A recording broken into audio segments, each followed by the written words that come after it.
Ibrani 4. Hari perhentian yang disediakan Allah. Ayat yang pertama. Sebab itu, baiklah kita waspada, supaya jangan ada seorang di antara kamu yang dianggap ketinggalan, sekalipun janji akan masuk ke dalam perhentiannya masih berlaku. Ayat yang kedua.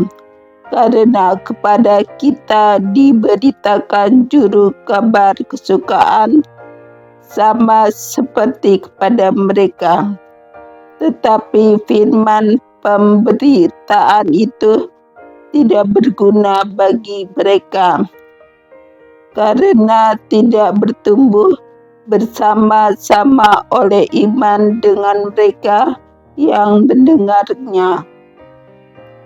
Ayat yang ketiga. Sebab kita yang beriman akan masuk ke tempat perhentian seperti yang ia katakan, sehingga aku bersumpah dalam murkaku, mereka takkan masuk ke tempat perhentianku, sekalipun pekerjaannya sudah selesai sejak dunia dijadikan. Ayat yang keempat. Sebab tentang hari ketujuh pernah dikatakan di dalam suatu nas, dan Allah berhenti pada hari ketujuh dari segala pekerjaannya. Ayat yang kelima. Dan dalam nas itu kita baca, mereka takkan masuk ke tempat perhentianku. Ayat yang keenam. Jadi sudah jelas bahwa ada sejumlah orang akan masuk ke tempat perhentian itu, sedangkan mereka yang kepadanya lebih dahulu diberitakan kabar kesukaan itu tidak masuk karena ketidaktaatan mereka. Ayat yang ketujuh.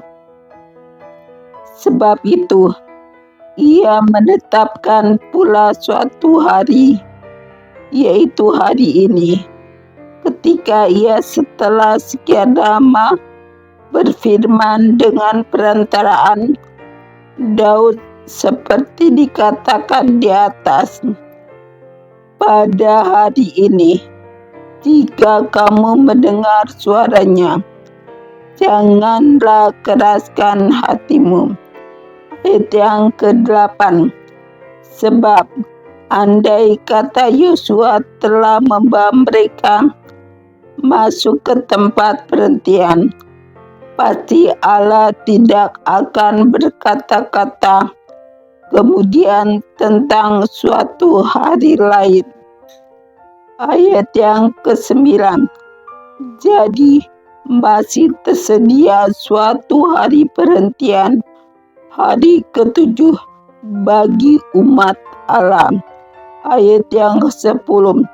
Sebab barang siapa telah masuk ke tempat perhentiannya, ia sendiri telah berhenti dari segala pekerjaannya, sama seperti Allah berhenti dari pekerjaannya.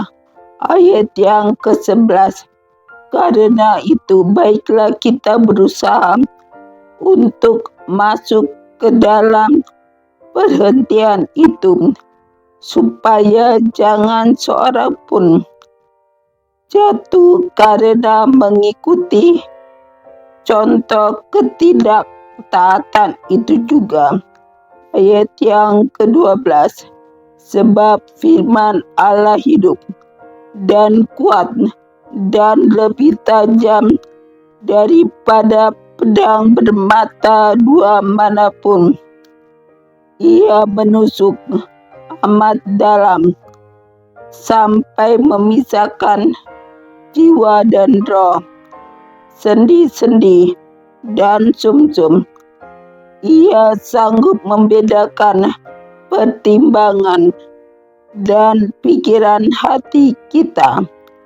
Ayat yang ke-13, dan tidak ada suatu makhluk pun yang tersembunyi di hadapannya, sebab segala sesuatu telanjang dan terbuka di depan mata Dia, dan kepadanya kita harus memberikan pertanggungan jawab. Yesus sebagai imam besar. Ayat yang ke-14, karena kita sekarang mempunyai imam besar agung yang telah melintasi semua langit, yaitu Yesus Anak Allah. Baiklah kita teguh berpegang pada pengakuan iman kita. Ayat yang ke-15, sebab imam besar yang kita punya bukanlah imam besar yang tidak dapat turut merasakan kelemahan-kelemahan kita.